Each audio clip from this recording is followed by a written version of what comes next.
প্রিয় ছাত্রছাত্রীরা, আজকে আবার অনলাইন ফ্রি ক্লাসে চলে এলাম। আজকে ক্লাস 12 থার্ড সেমিস্টারের স্ট্রং রুট থেকেই মধ্যবর্তী কিছু অংশ বাকি ছিল, সে অংশটাই আজকে পড়াবো। তোমরা মনোযোগ দিয়ে শোনো। দেখো, এখান থেকে আজকে পড়াবো দ্য শিবা টেম্পল থেকে আমরা শুরু করবো। এখান থেকে আমরা শুরু করবো। এখান থেকে দ্য শিবা টেম্পল, শিব মন্দির, which made Rameswaram so famous to pilgrims। Shiva মন্দির যেটা রামেশ্বরমকে এত বিখ্যাত করে তুলেছিল তীর্থযাত্রীদের কাছে। হ্যাঁ, এই পিলগ্রিমস, হ্যাঁ এই পিলগ্রিমস মানে হচ্ছে তীর্থযাত্রী। হ্যাঁ, তীর্থযাত্রী,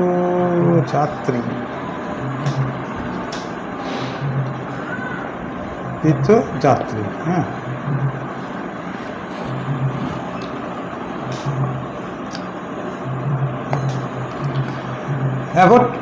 was about a 10-minute walk from our house। সেটা আমাদের বাড়ি থেকে মাত্র 10 মিনিটের হাঁটা পথ ছিল। দেখো, এটা কমপ্লেক্স সেন্টেন্স। আমরা যদি সিম্পল করি বাক্যটা, তাহলে দাঁড়াবে the Shiva temple making Rameswaram so famous to pilgrims was about a 10-minute walk from our house। ঠিক আছে। Our locality was predominantly Muslim। আমাদের অঞ্চলটা মুসলিম অধ্যুষিত ছিল, অর্থাৎ প্রধানত মুসলিম ছিল। তো প্রিডোমিনেন্টলি এটার অর্থ হচ্ছে হ্যাঁ প্রধানত। হ্যাঁ, এটা অ্যাডভার্ব, তাকে মেইনলি কথাটা দ্বারা আমরা প্রকাশ করতে পারি। মেনলি যাকে বলা হয়, হ্যাঁ প্রধানত। তাহলে আমাদের অঞ্চলটা প্রধানত মুসলিম অধ্যুষিতই ছিল, অর্থাৎ এখানে বলতে পারি প্রিডোমিনেন্টলি অ্যাডভার্ব। এটা যদি আমরা ভার্ব করতাম তাহলে হয়তো প্রিডোমিনেট।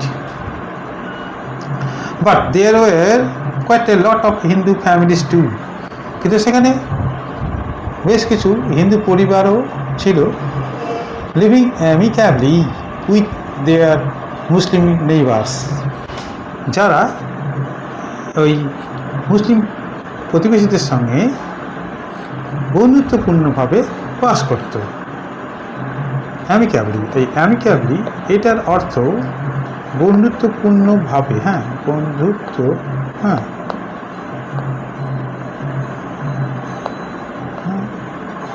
পূর্ণভাবে, বন্ধুত্বপূর্ণভাবে যারা ওই মুসলিম প্রতিবেশীদের সঙ্গে বাস করত। There was a very old mosque in our locality। আমাদের এই লোকালয়ে একটা বেশ পুরাতন মসজিদ ছিল। Where my father would take me for evening prayers। যেখানে আমার বাবা আমাকে সান্ধ্য প্রার্থনার জন্য নিয়ে যেতেন। I had not the faintest idea of the meaning of the Arabic prayers chanted। আমার ন্যূনতম ধারণা ছিল না, সামান্যতম, ফেন্টেস্ট মানে ফেন্টেস্ট সামান্যতম, আমার সামান্যতম ধারণা ছিল না of the meaning of the Arabic prayers chanted। যে আরবিক অর্থাৎ আরবি ভাষায় উচ্চারিত যে প্রার্থনার অর্থ সম্বন্ধে আমার সামান্যতম ধারণা ছিল না। হ্যাঁ, চ্যান্টেড, এই চ্যান্টেড মিনস উচ্চারণ করা। হ্যাঁ, উচ্চারণ করা, চ্যান্টেড মানে। এখানে একটা জয়নিং লুকিয়ে আছে। হ্যাঁ, তাহলে I had not the faintest idea of the meaning of the Arabic prayers which were chanted। আচ্ছা, but I was totally convinced। কিন্তু আমি পুরোপুরিভাবে আত্মবিশ্বস্ত হতাম। কনভিন্স, হ্যাঁ নিশ্চিত হওয়া, আত্মবিশ্বস্ত হওয়া। কিন্তু আমি পুরোপুরিভাবে আত্মবিশ্বস্ত হতাম যে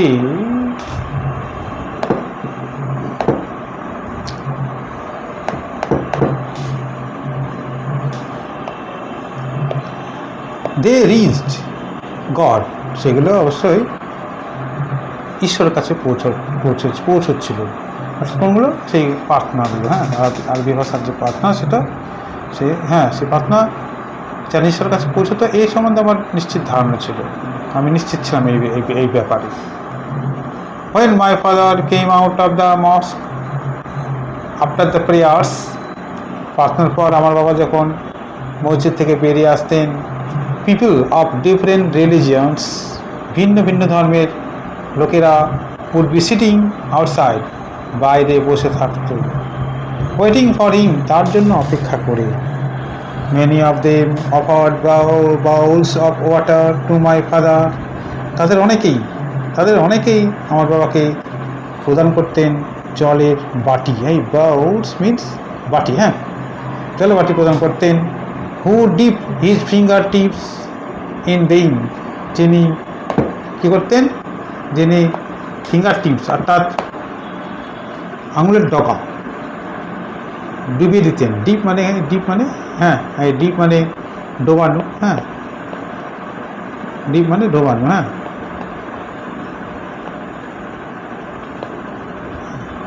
হ্যাঁ, তিনি ফিঙ্গার টিপ ডুবি, হ্যাঁ,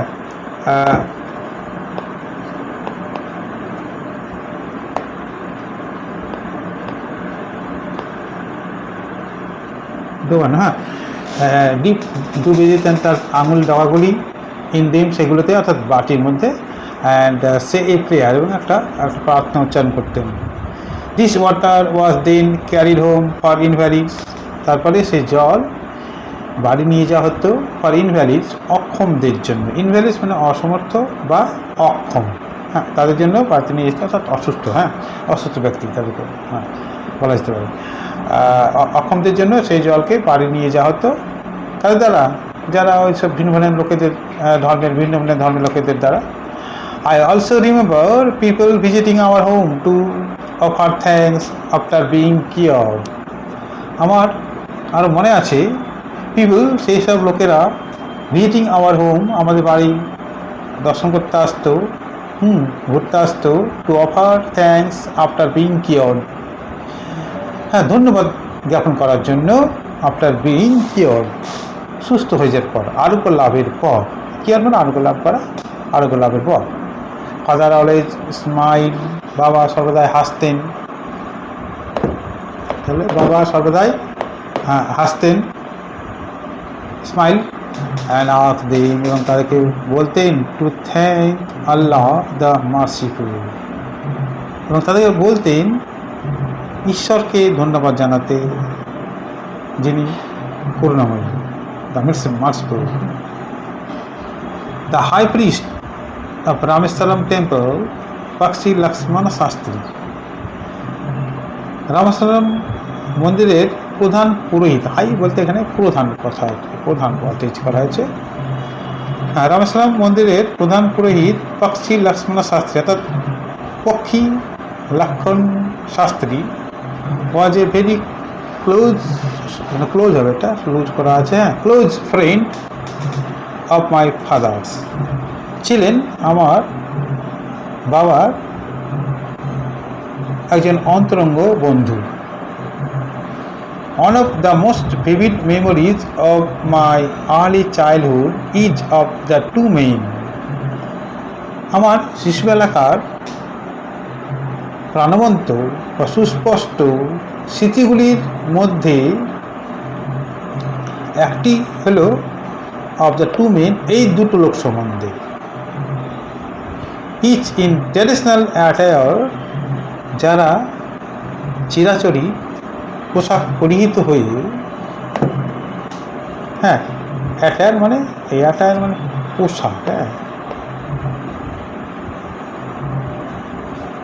আর ট্র্যাডিশনাল মানে হচ্ছে চিরাচরি, যারা প্রত্যেকেই চিরাচরিত পোশাক পরে ডিসকাসিং, আলোচনা করতেন স্পিরিচুয়াল ম্যাটার্স, আধ্যাত্মিক বিষয় সমূহ নিয়ে।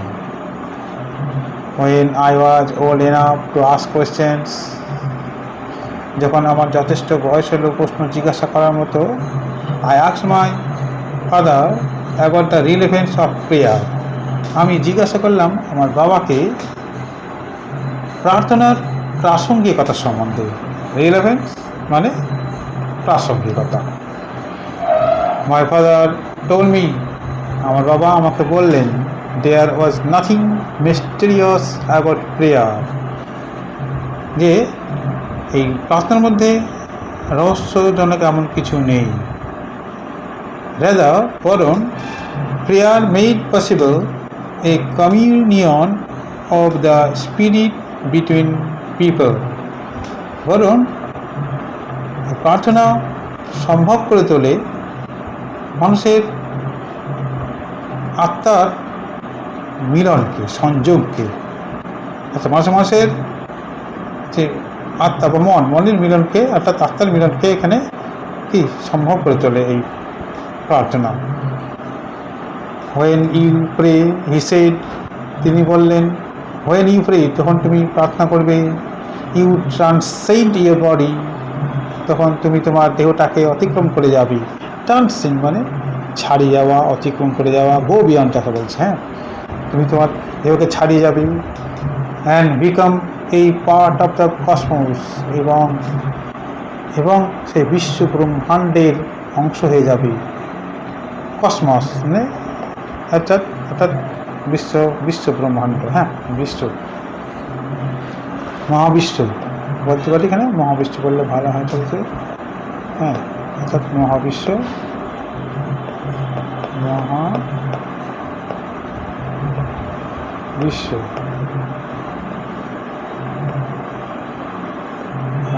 লেখাটা নিচ্ছে না। হ্যাঁ, মহাবিশ্ব হবে এটা। হ্যাঁ,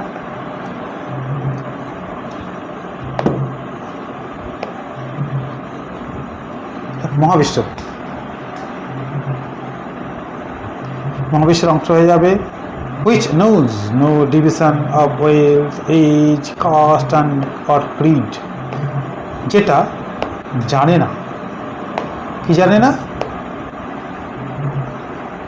কোনো রকম বিভেদ কিসের মধ্যে, সম্পদ, বয়স, প্রথা, জাতিপ্রথা আর ক্রিড অর্থাৎ ধর্মবিশ্বাসের মধ্যে। অর্থাৎ যখন তুমি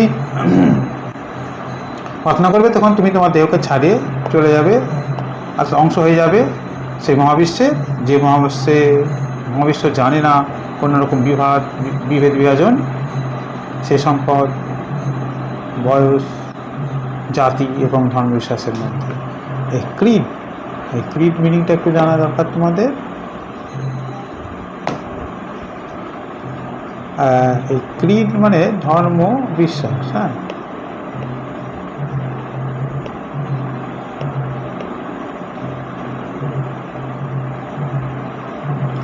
ধর্ম বিশ্বাস। হ্যাঁ,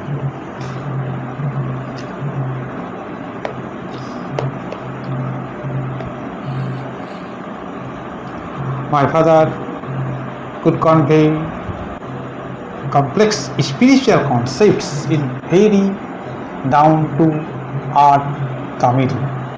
আমার বাবা প্রকাশ করতে পারতেন কমপ্লেক্স স্পিরিচুয়াল কনসেপ্ট, জটিল আধ্যাত্মিক ধারণাগুলোকে, কনসেপ্ট ধারণা in very simple down to earth Tamil, একেবারে সাধারণত অর্থাৎ সহজ সরল বাস্তবসম্মত তামিল ভাষায়। হি অনস টোল্ড মি, তিনি একদা আমাকে বলেছিলেন, ইন হিজ ওন টাইম, তার নিজের সময়ে, ইন হিজ ওন প্লেস, তার নিজস্ব জায়গায়, in what he really is, সে প্রকৃতপক্ষে যাই হোক, and in the stage he has reach, এবং সে যে স্থানে পৌঁছুক, যে পর্যায়ে পৌঁছুক না কেন, গুড অর ব্যাড, ভালো মন্দ, এভরি হিউম্যান বিইং, প্রতিটা মানবিক প্রাণী, ইজ এ স্পেসিফিক এলিমেন্ট, হলো একটা বিশেষ উপাদান, within the whole of the manifest divine, সে ঐশ্বরিক ডিভাইন বিং, ঐশ্বরিক ম্যানিফেস্ট মানে প্রকাশিত ঐশ্বরিক সত্তার সমগ্রের মধ্যে একটা অংশ। আবার বলে দিই ব্যাপারটা, তার নিজস্ব সময়ে তার নিজস্ব জায়গায় সে যাই হোক প্রকৃতপক্ষে, এবং সে যে জায়গাতে পৌঁছা ভালো মন্দ শুধু তার মানবিক প্রাণী হলো প্রকাশিত ঐশ্বরিক সত্তার সমগ্রের অংশ মাত্র। So why be afraid of difficulties, sufferings and problems? তাই অসুবিধা, কষ্ট, দুঃখ কষ্ট এবং সমস্যা থেকে ভয় পাওয়া উচিত নয়। কেন ভয় পাবো এই কথা বলতে চাচ্ছেন? When troubles come, যখন সমস্যা আসবে, try to understand the relevance of your sufferings. যখন সমস্যা আসবে তখন চেষ্টা করবে বোঝার চেষ্টা করবে তোমার সেই দুঃখ কষ্টের প্রাসঙ্গিকতা।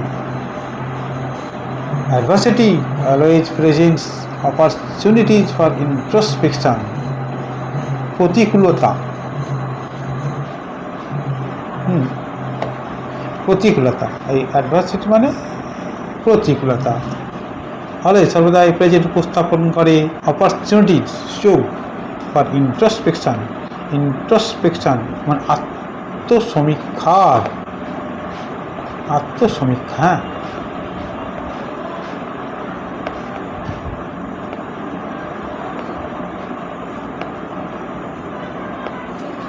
আত্মসমীক্ষার সুযোগ উপস্থাপন করে। তাহলে এই অবধি শেষ করলাম, পুরোটা হয়ে গেল। এবার কিছু প্রশ্ন ধরে ধরে আলোচনা করব এর পরবর্তীতে। তাহলে এখানে শেষ করলাম।